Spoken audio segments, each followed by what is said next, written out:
마가렛 버크화이트의 사진세계 시작합니다.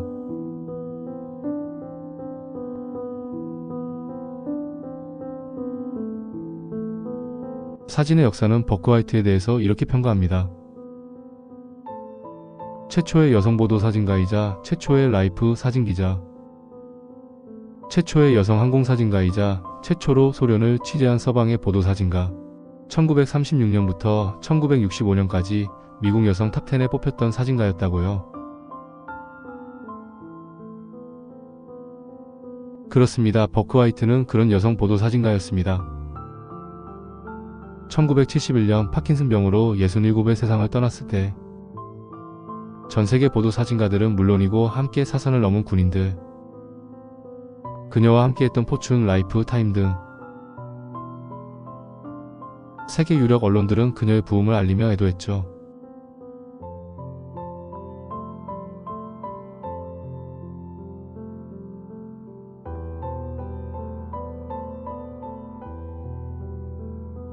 겁을 모르는 깡 있는 사진가였음에도 아름다웠고 늘 미소를 잃지 않았기에 병사들에게 따뜻한 위로였으며 글이면 글, 사진이면 사진, 취재면 취재, 능력과 수완 앞에서 라이프가 인재 중에 인재라 했던, 라이프와 시작과 끝을 같이 했던 보도사진가였습니다. 라이프 절친인 보도사진가 알프레드 아이젠슈테트는 하늘이 무너지는 비통함을 표현했으며 늘 그녀를 챙겼던 라이프의 전쟁사진가 칼 마이던스는 그녀의 죽음에 대해서 이렇게 말했습니다. 남자들의 무대에서 남자들이 흉내낼 수 없는 가장 중요한 포토저널리스트의 한 사람이었을 뿐만 아니라 취재, 탐사, 보도, 역사에 이르기까지 완벽했던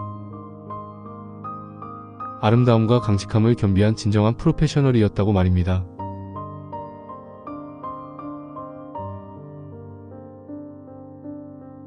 마가렛 버크화이트는 1952년 한국전쟁에 종군했습니다. 한국과 상당한 인연을 맺었었죠. 항상 강연에서 한국전쟁의 경험들을 이야기했고 한국인의 인정과 순박함을 사랑했던 친한파 보도사진가였죠. 비록 뉴욕 헤럴드 트리뷴 사진기자 마거리트 히긴스가 한국전쟁 보도사진으로 플리처상을 수상했지만 마가렛 버크화이트는 전투보다는 전쟁 속 한국인에게 초점을 맞췄죠.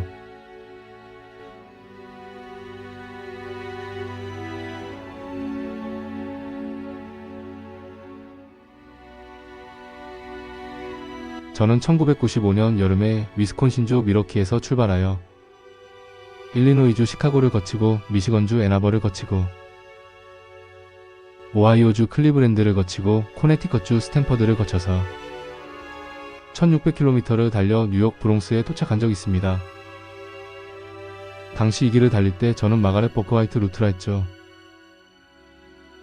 왜냐하면 뉴욕 브롱스는 그녀가 태어난 곳이고 코네티컷 스탠퍼드는 마지막 삶을 보낸 후 떠난 곳이고 미시건의 나버는 사진을 시작한 곳이고 오하이오 클리브랜드는 첫 스튜디오를 개업한 곳이었기 때문이었죠. 지금도 이들 도시 이름을 들으면 1995년 여름 버크화이트 루트가 생각납니다.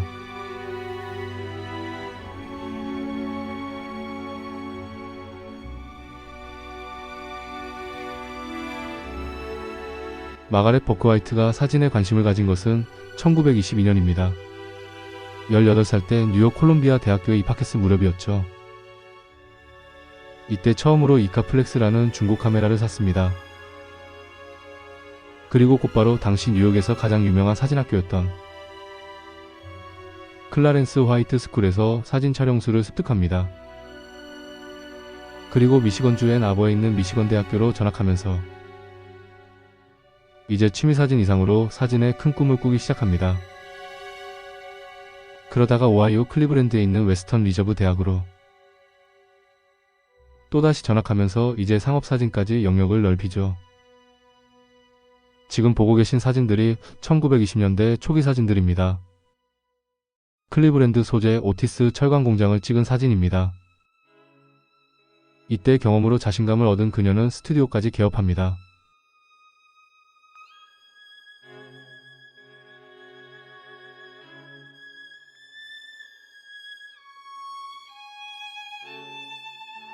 그러다가 마침내 대망의 1930년대를 맞이합니다.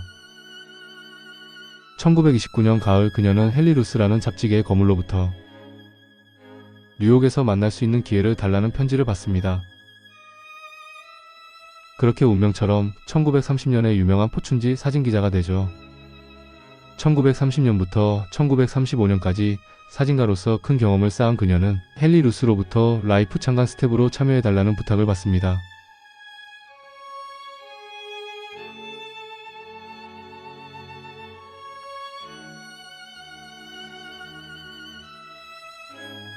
마가렛 버크화이트란 이름이 세계에 알려진 것은 1936년 11월 23일에 발행한 라이프 창간호 때문입니다. 버크화이트가 기라성 같은 보도사진가들을 제치고 창간호 표지사진을 담당함으로써 이름이 알려지게 되죠. 이렇게 마가렛 버크화이트와 라이프 인연이 시작됩니다.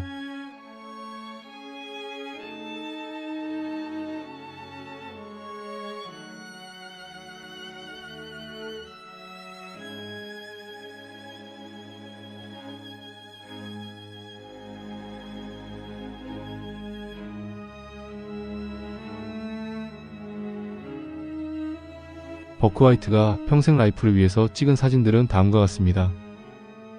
30년대 초반의 뉴욕 클라이슬러 빌딩,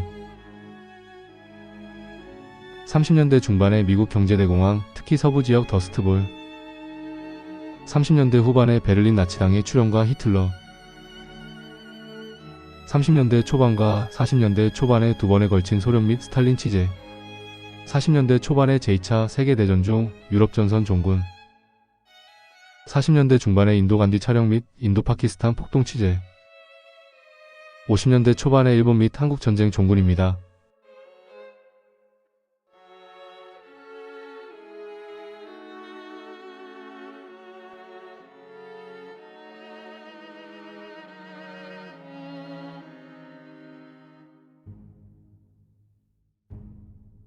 마가렛 버크화이트의 보도사진의 길을 보면 한 가지 분명한 특징 및 강점이 있습니다. 바로 고소공포증이 없는 항공사진의 1인자라는 것이었죠. 버크화이트 자신도 고소공포증이 없다는 사실을 1930년 클라이슬러 빌딩을 찍으면서 알았다고 합니다. 때문에 버크화이트가 등장한 대부분 사진에는 비행기가 있습니다. 마치 비행기 조종사인 것처럼 항상 비행기와 항공 카메라가 함께하죠. 지금 보시는 사진은 1930년대 중후반 대공황 시대 사진입니다.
지금 보고 계시는 이 사진이 버크 화이트를 유명하게 만든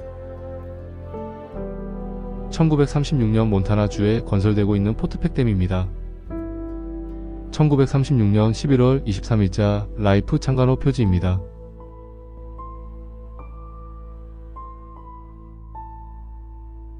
1943년 8월 9일자 라이프 표지입니다.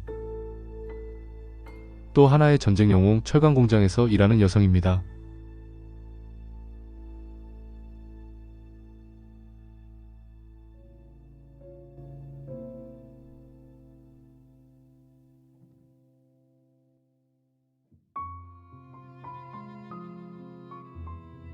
버크 화이트가 다른 보도 사진가와 다른 점은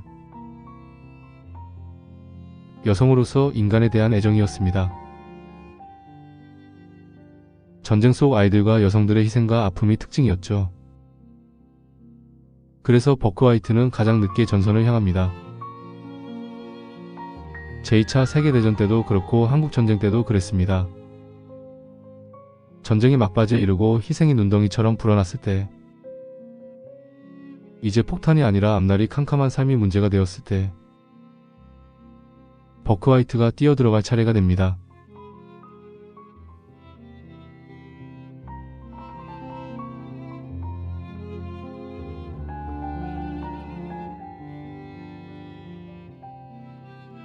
그 대표적인 사례가 한국전쟁일 것입니다.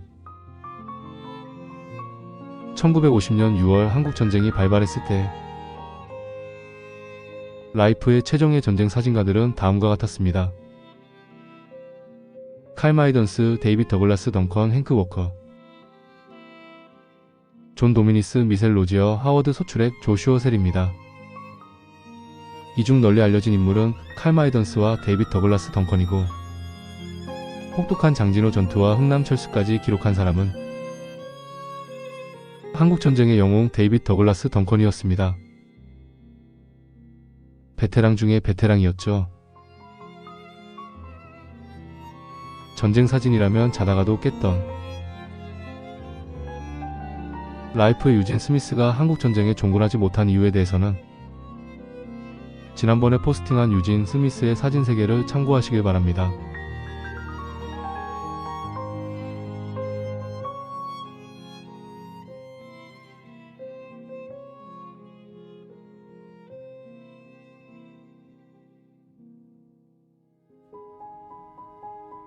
마가렛 버크 화이트가 일본을 거쳐서 한국에 온 때는 전쟁의 막바지 1952년 5월이었습니다. 지리산에 숨어든 공비들을 소탕하는 일이 전쟁터보다 더 중요했던 시점에 도착하죠. 버크 화이트는 즉시 지리산 인근으로 출발합니다. 도착한 지 얼마 되지 않아서 지리산 공비 우두머리를 찍고, 또 얼마 되지 않는 시간에 구례와 곡성 어디쯤에서 빨치산 임철진의 체포 장면을 찍습니다.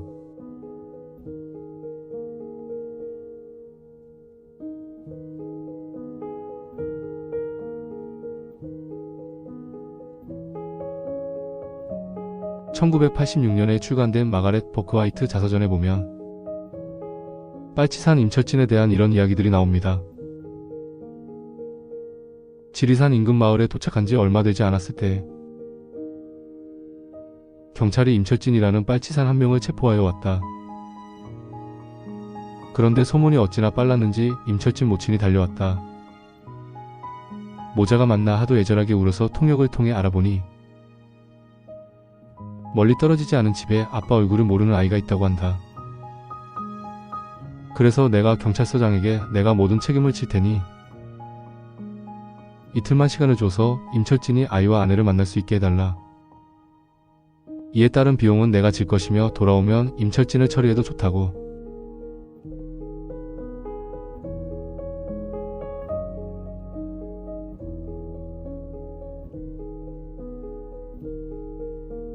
임철진 호송과 수색대들의 이틀간의 숙박 비용까지. 그렇게 모든 비용을 버크 화이트가 부담했습니다. 임철진은 버크 화이트와 경찰서장의 배려로 집에서 아이와 아내를 만나고 마을 사람들에게 절을 했습니다. 그리고 돌아와서 처형을 당했죠. 임철진의 관을 잡고 우는 아내, 어머니, 할머니 모습이 마가렛 버크화이트의 카메라에 담기게 됩니다. 당시 사진들은 버크화이트가 귀국한 1952년 가을에 알려지고 1963년에 출간된 마가렛 버크화이트의 내 자신의 초상에도 실렸죠.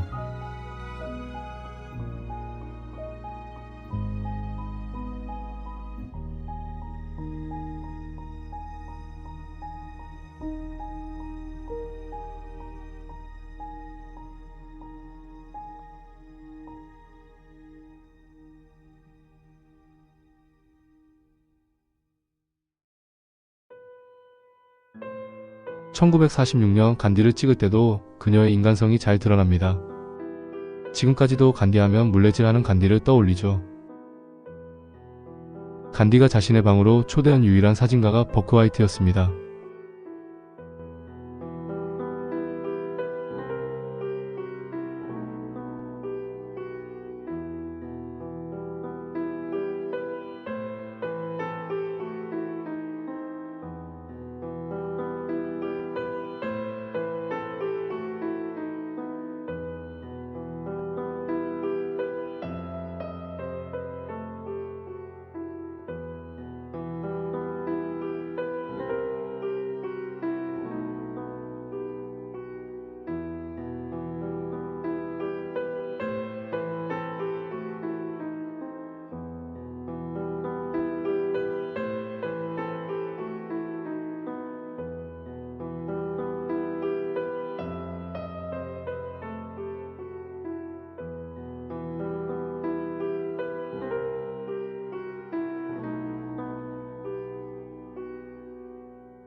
이 사진이 앞서 언급한 빨치산 임철진과 어머니입니다. 그리고 책의 설명이 모호하지만 임철진의 아내, 어머니, 할머니입니다.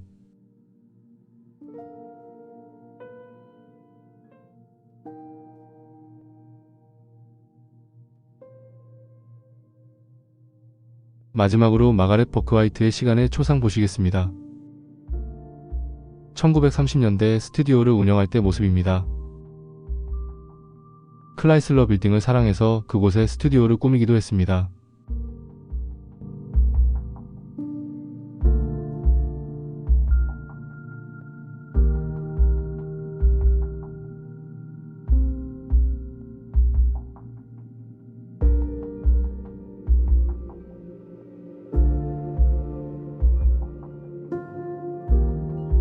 (1930년부터) (1931년까지) 크라이슬러 빌딩을 찍을 때 모습입니다.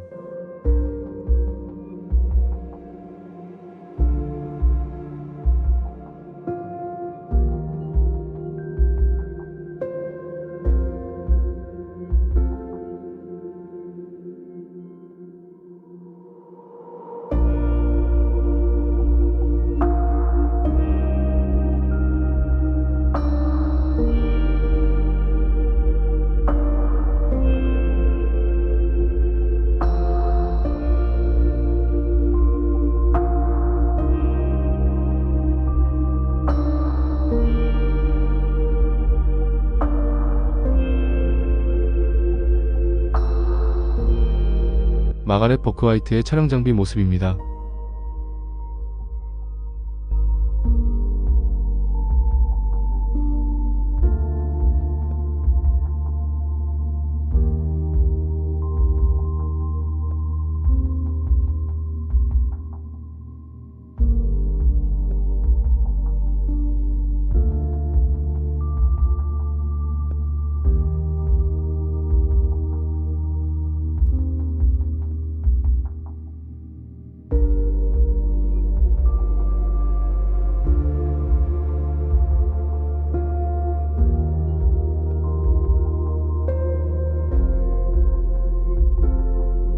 이 사진이 널리 알려진 최고의 항공사진가 버크화이트 사진입니다.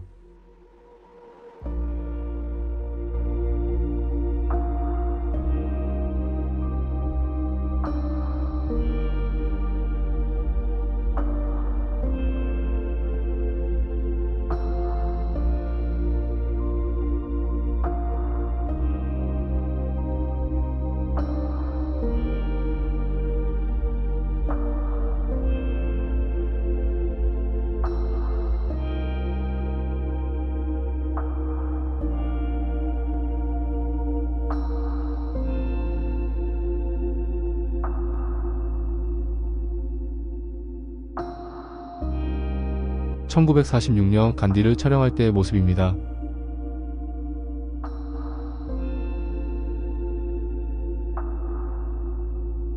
마가렛 버크화이트를 상징하는 항공 카메라입니다.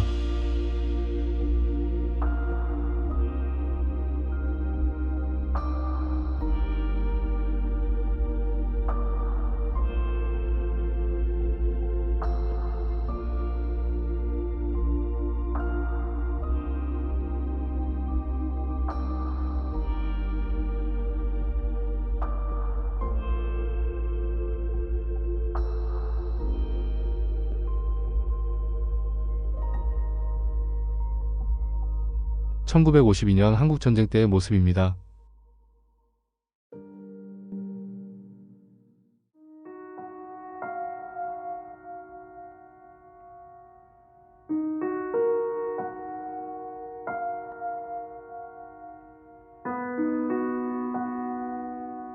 (1953년) 한국전쟁에서 돌아왔을 때의 모습입니다.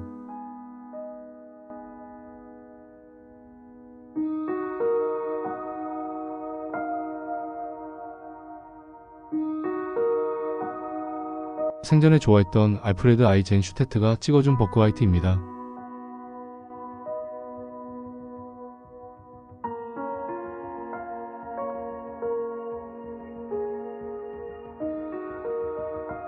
버크화이트는 한국전쟁에서 돌아온 1953년에 몸의 이상을 느낍니다.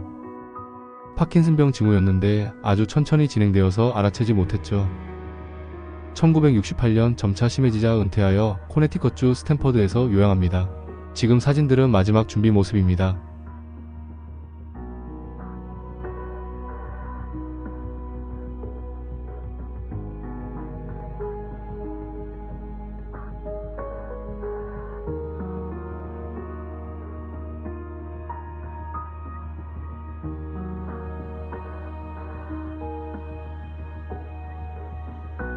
버크화이트는 병세가 악화되어 1971년 8월 27일 세상을 떠납니다.